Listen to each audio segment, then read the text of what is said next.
할렐루야. 9월 11일 말씀 묵상을 함께 나누겠습니다. 말씀은 시편 33편 10절로 12절, 20절로 22절 말씀입니다. 제가 말씀을 봉독하겠습니다. 여호와께서 나라들의 계획을 폐하시며 민족들의 사상을 무효하게 하시도다. 여호와의 계획은 영원히 서고 그의 생각은 대대에 이르리로다. 여호와를 자기 하나님으로 삼은 나라 곧 하나님의 기업으로 선택된 백성은 복이 있도다. 우리 영혼이 여호와를 바라며 그는 우리의 도움과 방패시로다. 우리 마음이 그를 즐거워하며 우리가 그의 성호를 의지하였기 때문이로다. 여호와여, 우리가 주께 바라는 대로 주의 인자하심을 우리에게 베푸소서. 아멘. 오늘은 시편 33편 10절로 12절, 20절로 22절 말씀을 본문으로 해서 하나님을 바라는 나라라는 제목으로 하나님의 말씀을 함께 묵상하겠습니다. 우리가 오늘 살펴보는 시편 33편은요. 시편 전체에서 유일하게 하나님의 말씀에 의한 창조를 논하고 있습니다. 더불어 이 시는 하나님을 찬양할 것을 촉구하는 찬양시에 해당하는데요. 시편 33편은 하나님을 찬양해야 하는 이유에 대해서 하나님은 창조주이시고 역사의 주이시고 세계의 재판장이시며 우리의 유일한 보호자라고 설명하고 있습니다. 12절의 말씀을 보면 여호와를 자기 하나님으로 삼은 나라 곧 하나님의 기업으로 선택된 백성은 복이 있다라고 고백합니다.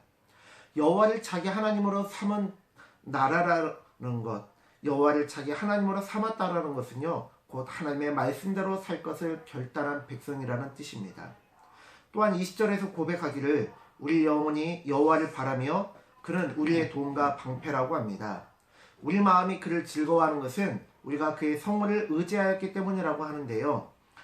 여호와여, 우리가 주께 바라는 대로 주의 인자하심을 우리에게 베푸소서라고 고백합니다. 여호와 하나님과 여호와를 자기 하나님으로 삼은 백성 간에 아름다운 사랑과 신뢰 그리고 교제가 느껴집니다. 러시아의 이대한 소설가 톨스토이는 이렇게 말했습니다. 화목한 가정은 다 비슷비슷하지만 불행한 가정은 저마다의 이유가 있다. 마찬가지로 하나님께 복을 받은 백성들은요 다 비슷비슷합니다. 모두 하나님을 의지하고 사랑합니다. 하나님과 아름다운 사랑과 은혜의 교제가 있습니다. 그러나 하나님을 의지하지 못하고 하나님의 도우심과 보호하심을 받지 못하는 사람들의 모습은 제각기 다른 이유가 있는데요. 그것을 예수님께서는 이렇게 설명하려 하십니다. 이렇게 설명하셨습니다. 천국은 마치 한 왕이 있는데 그 왕이 자신의 아들의 결혼식에 손님을 초대한 것과 같다고 합니다. 그런데 어떻게 그 초대를 받은 손님들이 어떻게 반응하죠? 한 사람은 마침 땅을 샀는데 그 땅을 보러 가야 된다고 그러고, 또 어떤 사람은 소가 새끼를 낳는데 소를 보러 가야 된다고 하고, 뭐 여러 가지 이유로 그 초대를 거부합니다.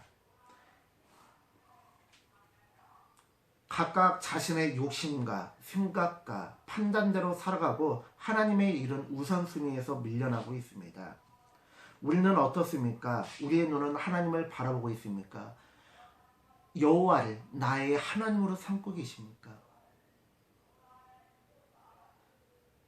시편 33편에서 깜짝 놀라는 것은요, 제가 오늘 본문이 이제 22절까지 되기 때문에 다 읽진 않고 일부만 선택했지만요, 18절에서 19절의 말씀을 보면 이런 말씀이 있습니다.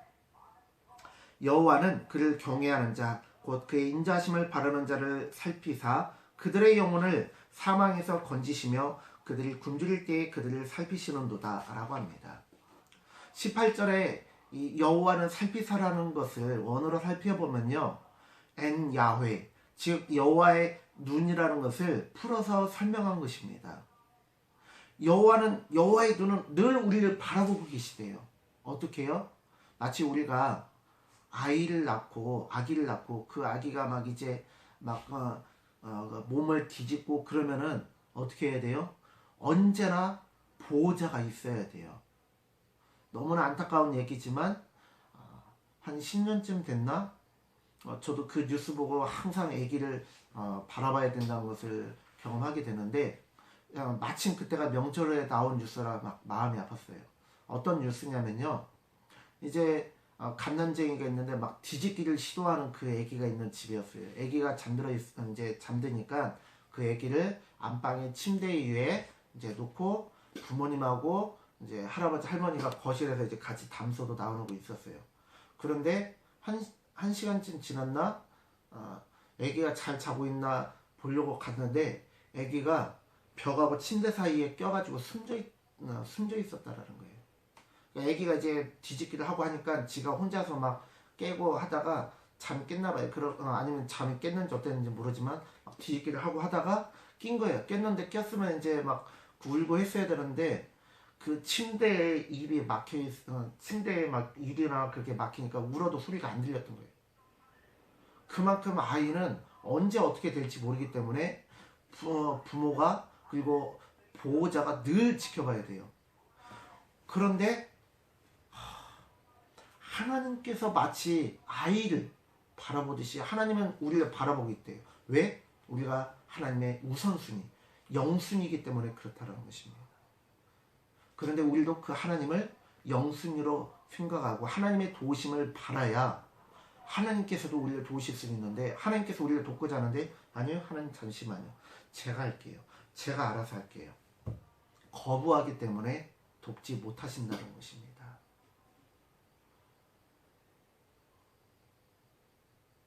아프가니스탄 사태에서 각국의 사람들이 어서 돌아와, 위험해, 돌아와 하는데 아니요, 제가 알아서 할게요. 어서 돌아오라니까 아니요, 제가 알아서 한다고요. 여기 저 사업도 해야 되고요. 저 연애도 해야 되고요. 저 바빠요. 부르지 마세요. 거부하면 정부가 도우려고 해도 도울 수 없습니다. 마찬가지로 하나님께서도 하나님의 눈은 늘 우리를 보고 계시지만 우리가 거부하기 때문에 돕지 못하신다는 것입니다. 하나님의 도우심과 보호하심을 받고자 하십니까? 그렇다면 하나님의 눈이 우리를 바라보고 계시는 것처럼 우리도 늘 주님을 바라봐야 됩니다. 그것이 바로 여호와를 하나님으로 삼은 나라이고 백성입니다. 사랑하는 성도님들, 여호와를 하나님으로 삼은 백성이라면 하나님께서 늘 우리를 바라보시는 것처럼 우리도 늘 하나님을 바라보시는 하나님의 백성이 되기를 기도합니다. 기도하겠습니다. 하나님, 여호와의 눈이 우리를 늘 바라보시는 것처럼 우리의 눈도 늘 주님을 바라보게 하여 주시옵소서. 여호와를 나의 하나님으로 삼은 나라, 여호와를 나의 하나님으로 삼은 백성이 되게 하여 주시옵소서. 감사드리며 예수님의 이름으로 기도드립니다. 아멘. 사랑하는 성도님들, 오늘 하루도 하나님의 도우심으로 보호하심으로 늘 동행하시는 우리 귀한 성도님들 되어주시길 간절히 축원합니다. 샬롬.